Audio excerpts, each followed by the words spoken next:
we give you thanks and praise for the gift of love, for your love for us, for our capacity to love, for the love we share with one another.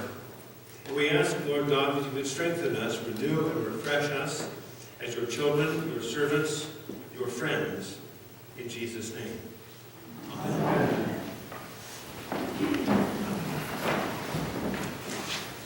One of the interesting things about Christianity, particularly with regard to other religious systems, is the almost complete lack of rules, regulations, and laws in Christianity.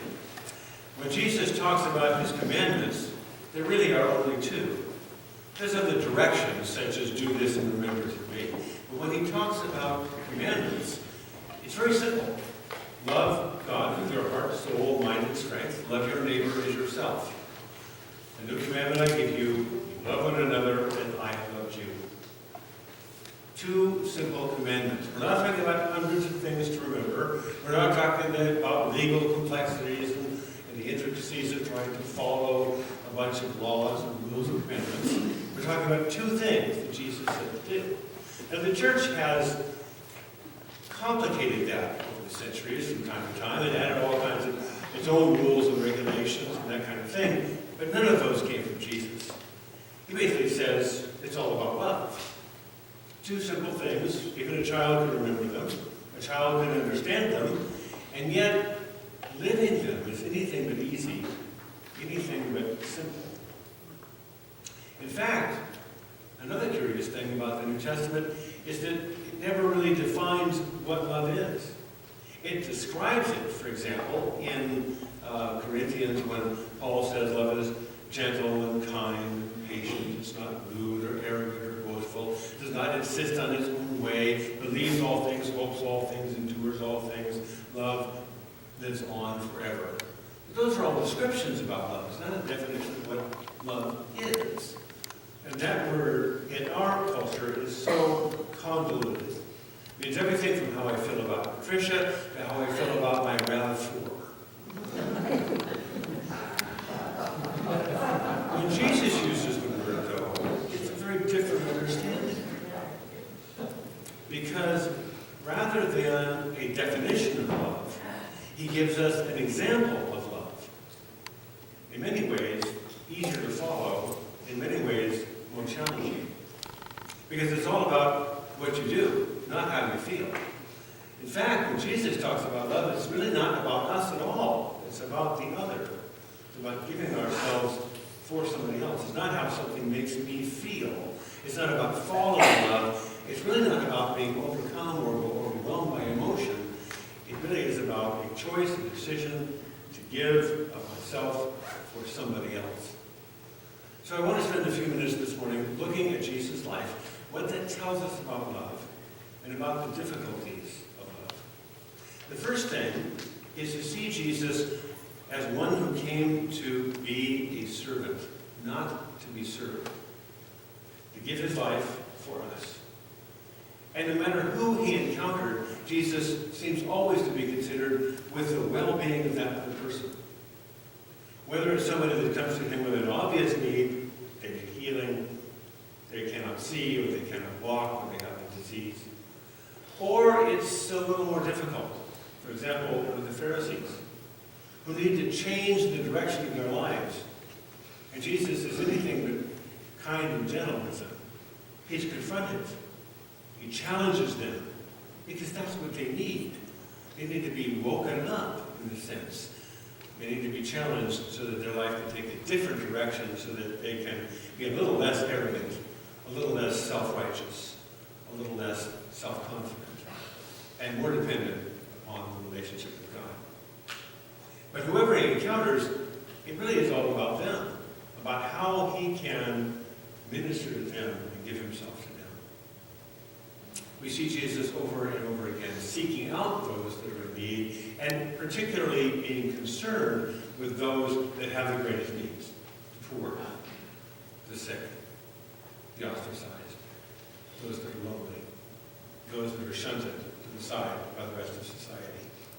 Jesus is always watching out for them, concerned for them. So we see in him A love which is based upon that concept of giving himself as a servant for somebody else, and defining ultimate love as ultimate sacrifice. Lay down your life for your friends, for somebody else. It really is about the giving, not the giving. We see love intimately involved with and intertwined with that concept of servanthood. The second thing we see in Jesus is a remarkable amount of patience. Look at his interactions with the disciples and how frustrating that must have been for him. The word discípulos means students. These are his students. They spend a lot of time with him. He spent a lot of energy teaching them. What we have in the New Testament is only a fraction of what Jesus must have done and said in their presence. Hopefully, enabling them to grow, to mature, to understand what he's talking about, and yet time and time again, they get it wrong. They fall asleep when he takes them off to pray.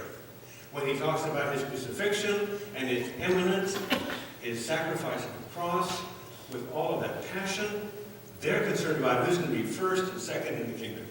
Who's going to be the greatest? Time and time again. They fail to understand, and yet he is patient with them. Look at his patience with the church. All the ways that we have screwed up in the process of history, and yet God is still there, patiently calling to us, longing for relationship with us. And you see the patience of God remarkably in the Old Testament as well, with the people of Israel, especially as they're wandering around the desert for those 40 years, and complaining and constantly going in another direction. And yet, God's patience is there with them. And we see love reflected in forgiveness, in God's willingness to accept our brokenness, our frailties, our failures, the barriers that we put up to relationship with God, the things that we do, and for most of us, the even more intimidating things that we do not do, that we ought to do. And yet we see God's patience and forgiveness with us. Love is not an easy thing. It's something that a child can understand. It is part of our relationships with our spouse, with our children, with our friends. And yet, love is a struggle for all of us.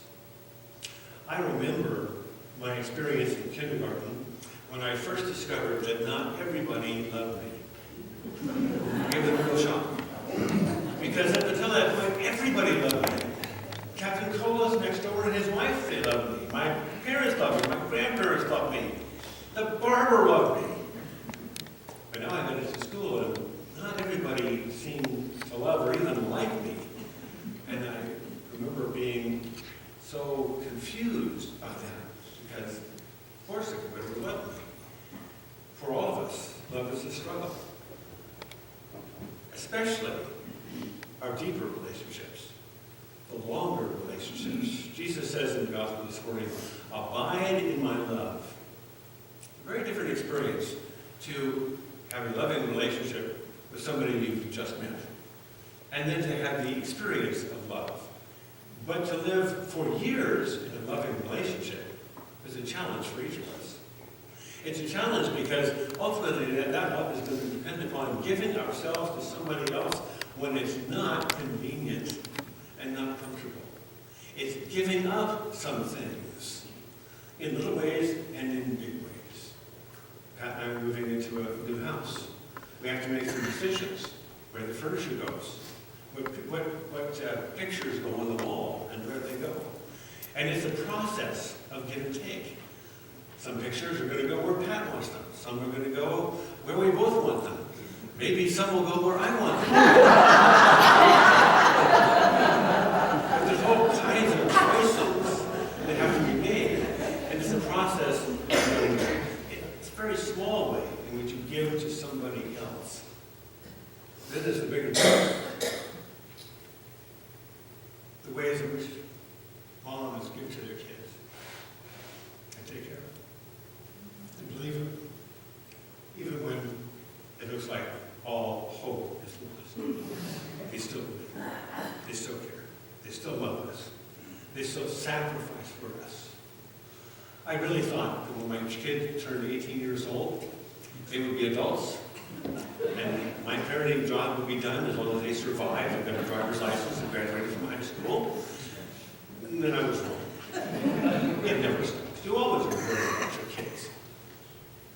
That's part of love. And when they hurt, you hurt. And when they rejoice, you rejoice. It's part of giving yourself for that other person. It's part of that patience. And anybody that's been married for more than about 5 minutes knows about patience. The longer you abide with somebody, the more they drive you nuts. And being able to look beyond them, to forgive them, means that the relationship is able to survive. Means that the relationship is able to grow. Abiding in love is not an easy thing. It's not easy with another human being. And it's not easy with God. Because there's times when I'm just as frustrated and upset with God. Things that I want God to do, to change. Stuff I don't understand about the world. Why people kill each other. Why they do it in the name of religion is beyond me. But they do. Why doesn't God step in? Do what I want to do. Bring peace. No matter how forcefully. Sometimes serving God is difficult. It's not fun. Sometimes it means putting one foot in front of another. Sometimes it means doing things that are difficult to do, or that are challenging, or that are fearful.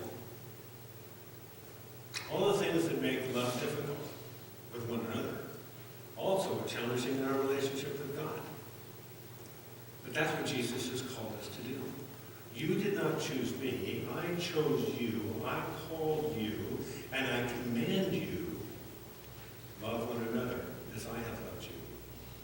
And love God with your heart, soul, mind, strength. There are only 2 commandments, but they're difficult. They're challenging. And that's a good thing. Because if it was easy, anybody could do it. But because it's challenging, walking in those, abiding in that love, it's always a matter of growth.